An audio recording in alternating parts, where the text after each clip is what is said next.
আহলে সুন্নাত ওয়াল জামাতের পতাকার নিচে আছি, এটার জন্য আবারও উচ্চ আওয়াজে বলে আলহামদুলিল্লাহ।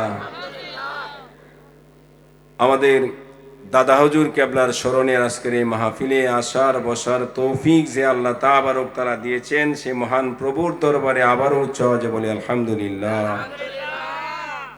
আজকে আমাদের পাশে যিনি বসে আছেন, আমাদের বিশেষ করে যারা আমার মুর্শিদ কেবলা ওলিউল্লাহ আশিকি হুজুরের বায়াত যারা গ্রহণ করেছেন, আমাদের সকলের মামা হুজুর আমাদের পাশে বসে আছেন।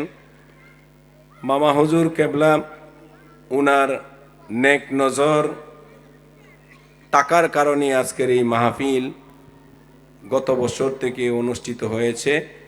আমাদের দাদা হুজুর কেবলার নেগায়াকরণে সকলে মানে আলহামদুলিল্লাহ।